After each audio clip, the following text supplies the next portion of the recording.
In fact, I think that many of our countries are not able to fully take advantage of China's model of development, of its offers of aid and solidarity, many times because we live with governments that don't even have the full interest of the people at hand. There are major political deficits.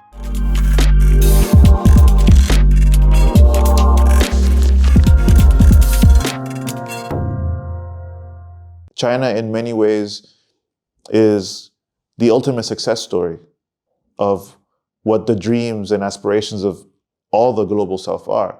To achieve prosperity, to achieve economic well-being for its people, to ensure human dignity, what China has achieved is in many ways due to the fact that China has a socialist system, that China had a revolution that brought together millions of peasants and working people together to build something new.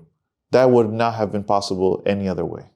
I also firmly believe that China is a good faith partner in the development of itself, but also of the global South. I think that in particular, what I have learned, not just from reading, but from seeing it in many places across the global South, in Latin America, in Africa, in other parts of Asia, is that China doesn't come to impose any political or economic agenda. On the contrary, it often has to manage and deal and interface with what are the local agendas in each of our countries. The sad part of the reality is that China comes into many of our countries in a moment when we don't always fully own or determine our own futures. That is a major challenge that we face. In fact, I think that many of our countries are not able to fully take advantage of China's model of development, of its offers of aid and solidarity, many times because we live with governments that don't even have the full interest of the people at hand. There are major political deficits. They have to face the question of sovereignty and independence, about are they really able and capable of ensuring their ability as countries to set their own agendas, to set their own policies. That is almost difficult or nearly impossible in a world in which US hegemony continues to reign. The global South faces multiple crises: the crisis of war, the crisis of climate catastrophe, the crisis of everyday violence that tears families and communities apart.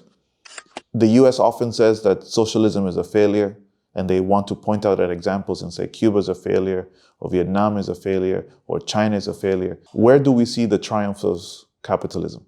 Cuba has to face the harshest restrictions when it comes to importing food, importing fuel, importing medicine. Some countries can subsidize, some countries can take other economic measures.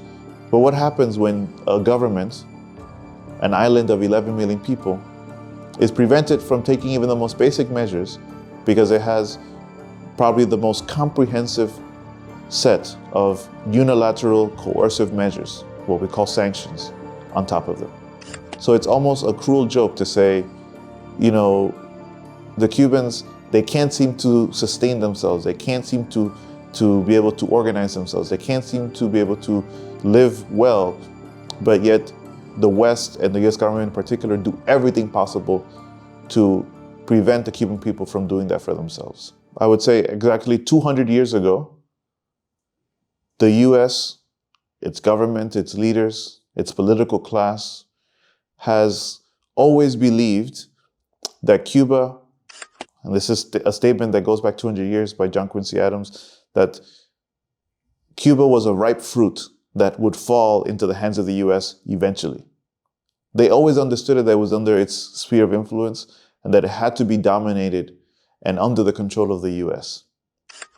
Obviously, there's been a problem with their assumption, and that the Cuban people have always resisted not just Spanish colonialism, but all attempts to annex Cuba, all attempts to occupy Cuba, and the attempts in the last 60 years of subverting, of overthrowing the Cuban revolution and its attempts to preserve its sovereignty. And that has taken place for the last 200 years, regardless of Republicans, regardless of Democrats. One has, in many ways, seen how Trump, in his administration, not only did he put 243 new sanctions on top of the already existing embargo on Cuba, but he placed Cuba on the list of state sponsors of terrorism, which makes it almost nearly impossible for Cuba to have financial transactions on a normal scale with banks around the world. But literally then comes Biden, a Democrat, who has not only maintained all these policies in place, but has increased the level of hostility through foreign policy towards the people of Cuba. Is there any difference? Ultimately, all sections of the ruling class in the United States continue to see Cuba as simply a ripe fruit that, not just through nature, but at this point through force, have to be forced into the hands of the United States. We face right now a major battle of ideas and emotions. The peoples of the global south are probably subject more than anyone else to the constant onslaught of hegemonic media from the West that try to tell us what is true and what is not, who try to divide us precisely in two camps, those who are supposedly in the camp of democracy and those who are in the camps of autocracy or so-called dictatorship.